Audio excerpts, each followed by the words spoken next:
Hadirin dan hadirat yang semoga kita semuanya senantiasa dirahmati dan diberkahi oleh Allah Subhanahu wa taala. Amin ya rabbal alamin. Kita melanjutkan membahas tentang bagaimana perilaku Rasulullah Shallallahu alaihi wasallam kepada para istri-istrinya. Hari ini kita memiliki hadis dari sahabat An-Nu'man bin Bashir radhiyallahu taala anhuma. Qala, beliau berkata, jadi beliau ini menceritakan satu kejadian. Ja Abu Bakar yasta'dzinu 'ala Nabi sallallahu alaihi wasallam.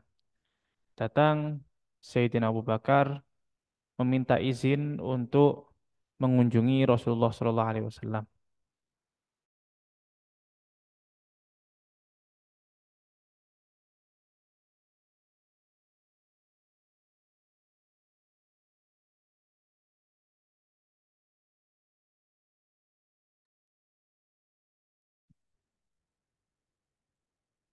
Fasami'a Aisyah, kemudian kemudian Sayyidina Abu Bakar, beliau mendengar Sayyidah Aisyah, wahiyya rafi'atun sautaha ala Rasulillah sallallahu alaihi wasallam. Di saat itu Sayyidah Aisyah sedang mengeraskan suaranya kepada Rasulullah sallallahu alaihi wasallam. Maksudnya di sini Sayyidah Aisyah, kalau boleh dibahasakan, sedang apa, marah-marah kepada Nabi Muhammad Shallallahu Alaihi Wasallam. Ya, Sayyidah Aisyah sedang marah-marah kepada Nabi Muhammad Shallallahu Alaihi Wasallam. Ya, meskipun rumah tangganya Nabi, tetapi ya namanya rumah tangga pasti ada masalah. Ya, pasti di situ ada masalah. Jadi di sini ada satu permasalahan sampai Sayyidah Aisyah itu beliau mengangkat suaranya kepada Rasulullah Shallallahu Alaihi Wasallam.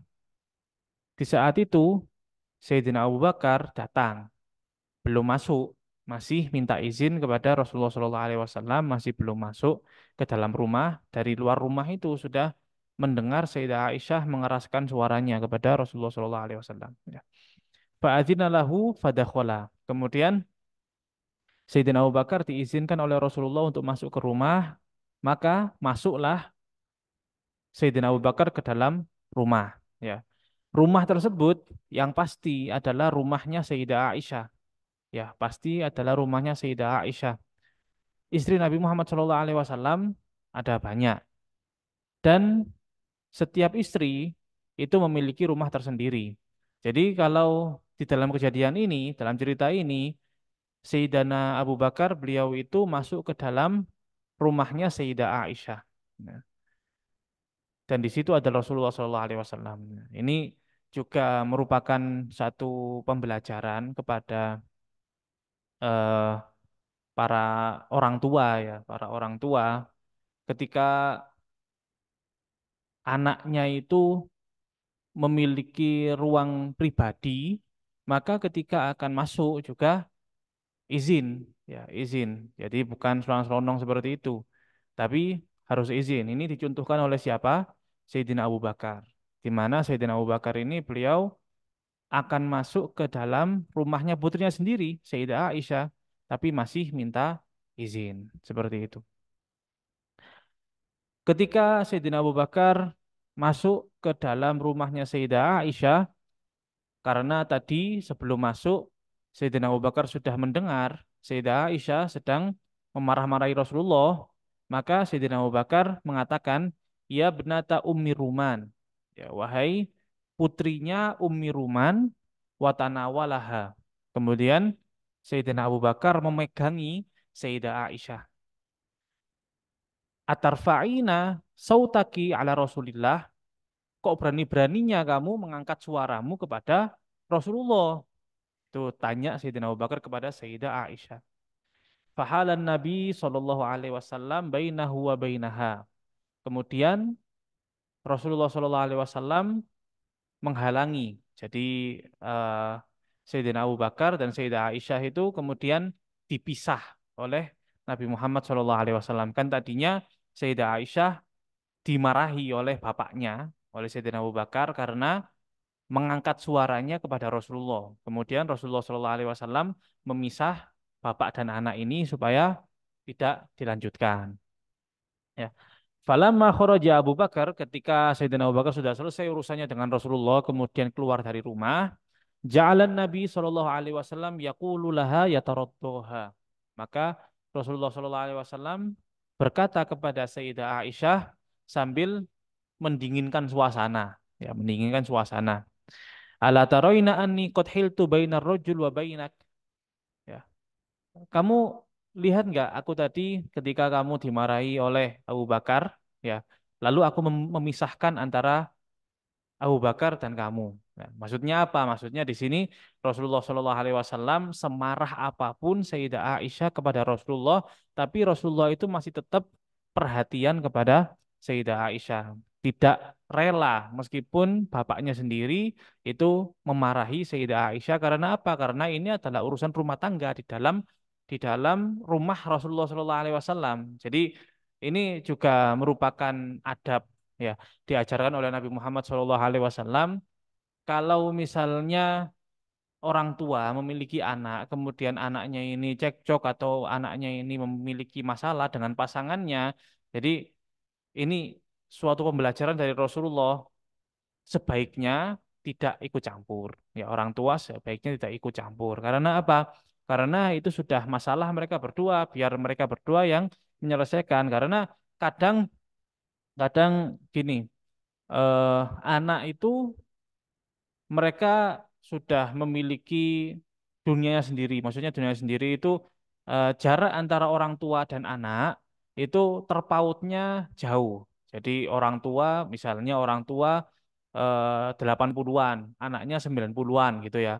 Orang tua ini generasi 80-an, anaknya generasi 90-an. Itu kan sudah berbeda cara berkomunikasinya, cara interaksinya antara satu sama lain itu kan sudah berbeda. Jadi biarkan mereka menyelesaikan masalah itu dengan cara mereka sendiri. Toh nantinya kalau misalnya mereka sudah mentok, syariat Islam itu mengajarkan bahwasanya kalau suami istri ini sudah mentok, ya cekcok, nggak selesai-selesai itu, nanti mereka akan cari hakam. Hakam itu cari penengah.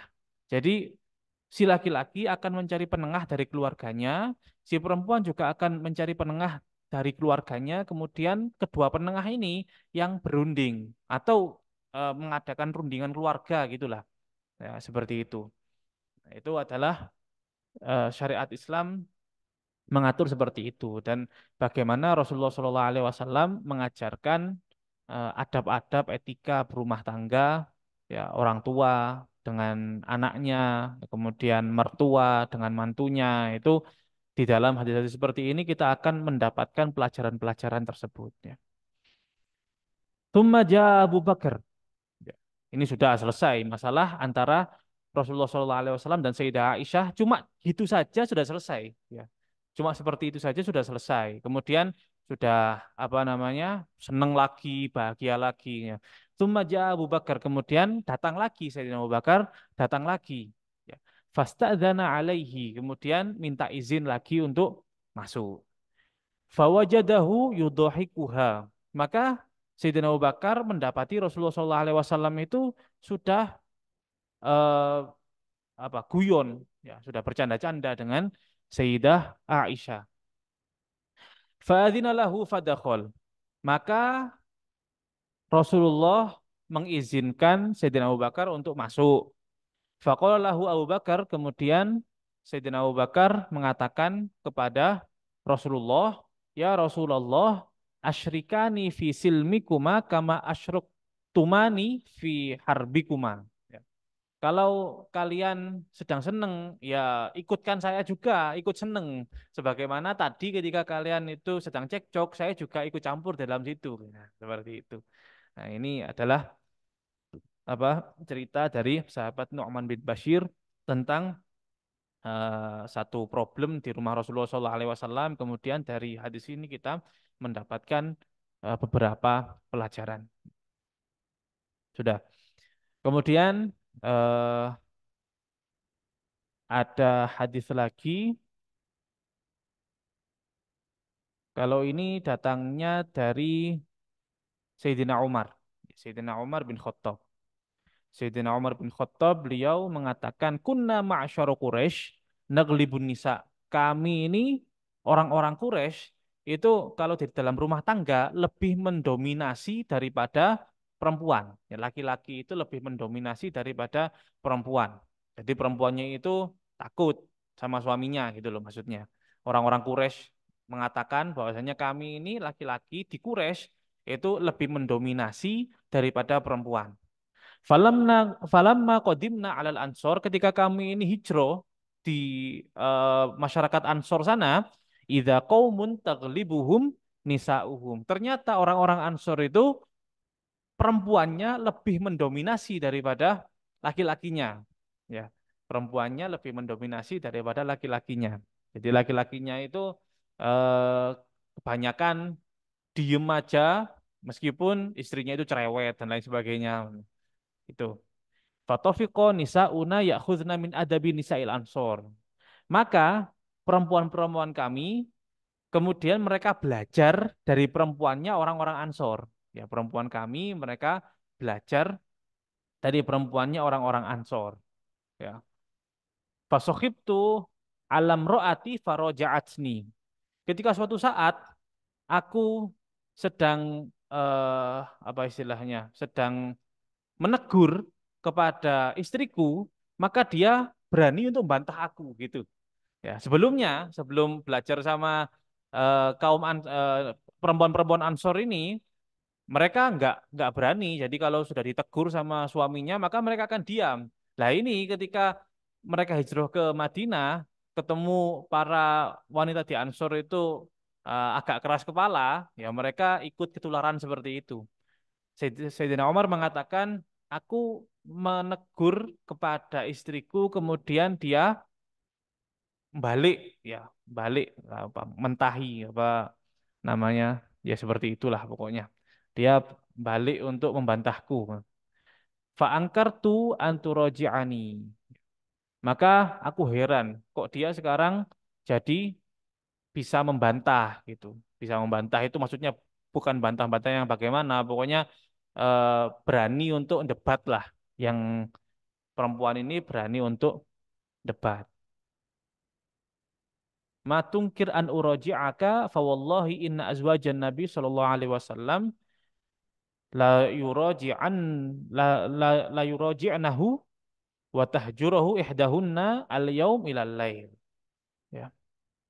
Maka istrinya Sayyidina Umar ini kemudian mengatakan, kamu kok heran? Aku berani untuk debat kamu, aku berani untuk membantah kamu. Padahal istri-istri Rasulullah SAW mereka juga bantah kepada Rasulullah. Ya, bahkan ada salah satu dari mereka yang dia apa sampai tidak menyapa kepada Rasulullah SAW satu hari satu malam. Ya, nggak nyapa kepada Rasulullah satu hari satu malam. Ini kembali lagi bahwasanya rumah tangga itu ya, di mana saja dan rumah tangganya itu siapa saja itu pasti ada problem, pasti ada masalah di situ. Ya.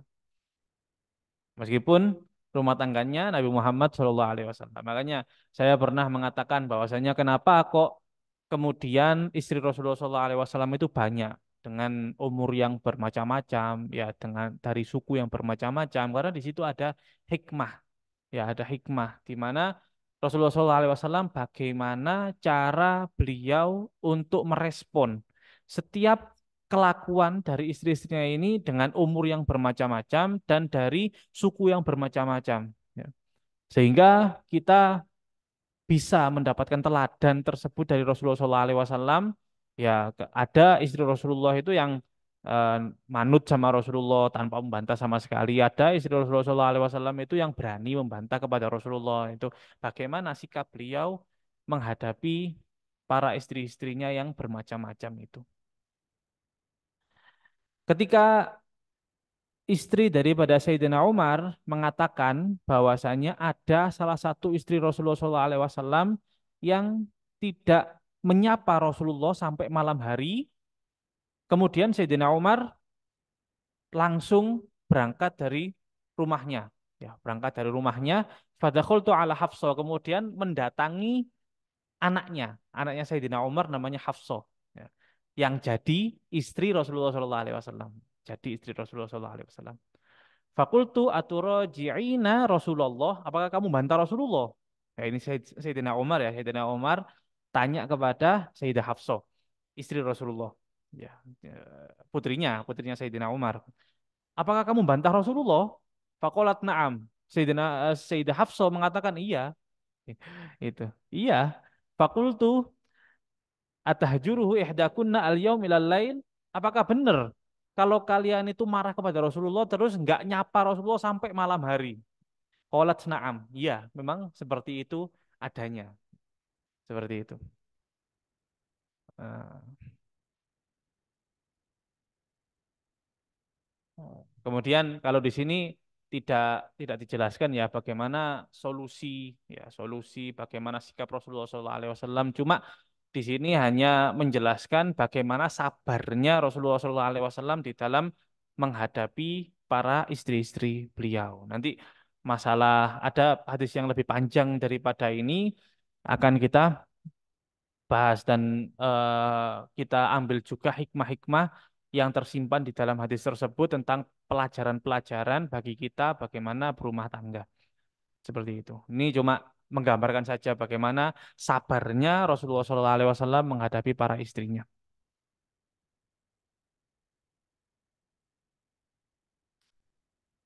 Itu satu bab. Kemudian kita berpindah kepada bagaimana kebiasaan Rasulullah SAW di rumah. Ya. Anil Aswad qala sa'altu Aisyah maka Nabi sallallahu alaihi wasallam yasna'u fi baitihi. Ada sahabat Al Aswad ini beliau bertanya kepada Sayyidah Aisyah apa yang dilakukan oleh Rasulullah sallallahu alaihi wasallam ketika beliau itu ada di rumah.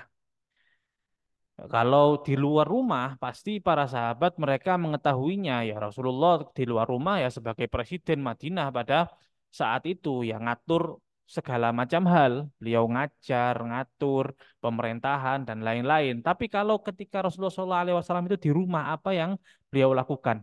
Qalat, maka Sayyidah Aisyah beliau mengatakan, karena yakunu fi mihnati ahlihi. Rasulullah kalau di rumah itu beliau mengerjakan pekerjaan istri. Ya, mengerjakan pekerjaan istri. Ya, kalau sekarang kita tahu istri itu masak, ya Rasulullah juga pernah masak. Kalau istri itu misalnya menjahit, ya Rasulullah pernah jahit. Kalau istri itu nyapu, ya Rasulullah ya pernah nyapu. Seperti itu. Nah, ini adalah satu pelajaran bagi kita para kaum laki-laki karena saya pernah punya teman kemudian dia mengatakan bahwasanya menceritakan keluarganya. Jadi di keluarganya itu laki-laki itu jangan sampai memegang apa yang biasa dipegang sama perempuan. Jadi megang beras saja nggak boleh. Ya, laki-laki itu nggak boleh megang beras saja nggak boleh. Seperti itu. Apalagi sampai masak, apalagi nyapu-nyapu dan lain-lain itu mereka di kalangan mereka itu tidak melakukan hal-hal yang seperti itu. Jadi laki-laki ya punya pekerjaan sendiri, perempuan ya punya pekerjaan sendiri. Itu pastinya berbeda dengan apa yang diajarkan oleh Nabi Muhammad SAW karena Nabi Muhammad SAW kalau di rumah ya mengerjakan pekerjaan istrinya. Apa yang dikerjakan istrinya ya beliau bisa saja beliau yang mengerjakan. Fa'idha hadratis sholah kharaja ilas sholah. Apabila sudah datang waktu sholat, maka beliau keluar untuk melaksanakan sholat. Jadi ketika di rumah, beliau kesibukannya ya kesibukan rumah tangga. Ketika datang waktu sholat, beliau pergi untuk melaksanakan sholat.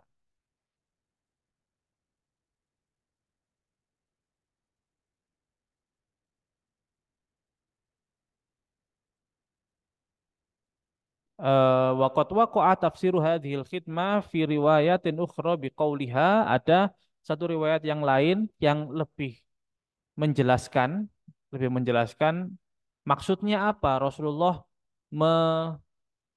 melakukan pekerjaan istrinya itu maksudnya seperti apa? Ini Sayyidah Aisyah mengatakan maka na illa basyarun minal basyar. Kalau Rasulullah di rumah itu ya seperti manusia pada umumnya. Kalau Rasulullah di rumah maka seperti manusia pada umumnya. Yufli thaubahu. Ya, yufli thaubahu. Yufli thaubahu itu maksudnya adalah apa? Melipat, melipat pakaiannya. Rasulullah kalau di rumah itu melipat pakaiannya. Wa yahlibu syatahu. Rasulullah punya kambing, kemudian kambingnya itu diambil susunya. Itu kegiatan Rasulullah di rumah. Wa yakhdimu nafsahu, dan apa-apa Rasulullah itu kerjakan sendiri. Jadi apa kebutuhan Rasulullah maka beliau mengerjakannya sendiri. Seperti itu.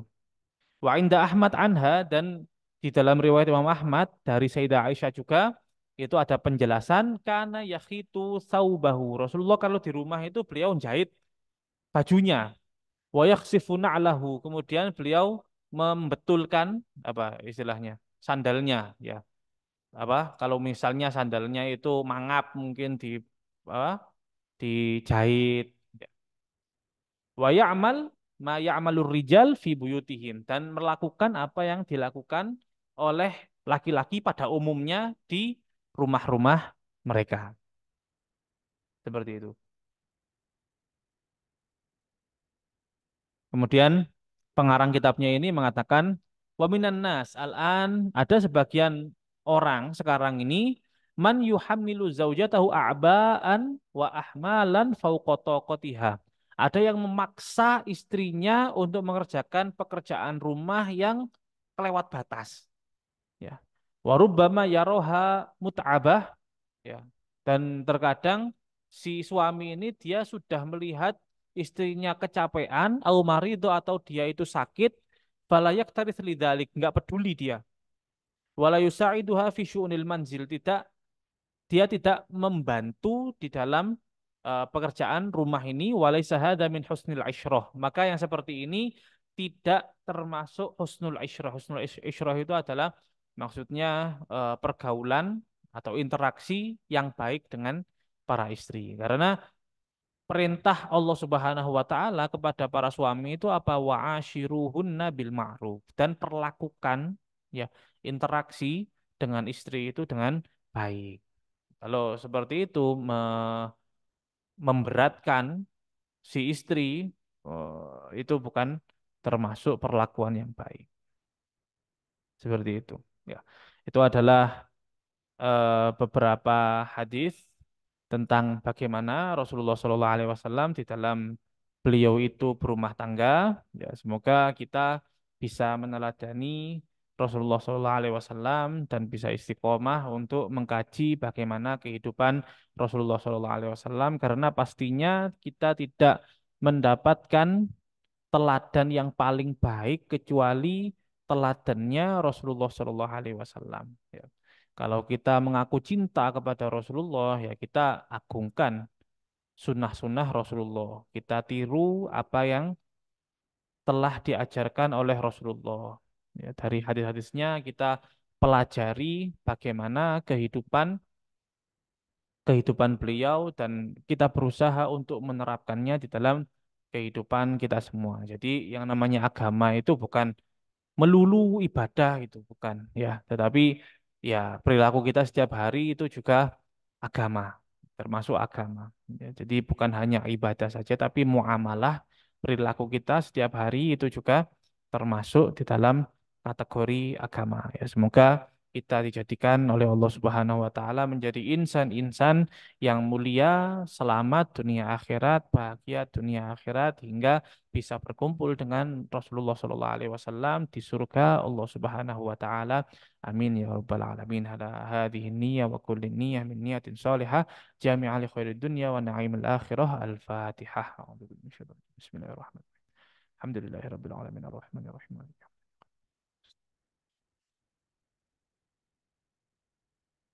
Saya akhiri. Wassalamualaikum warahmatullahi wabarakatuh.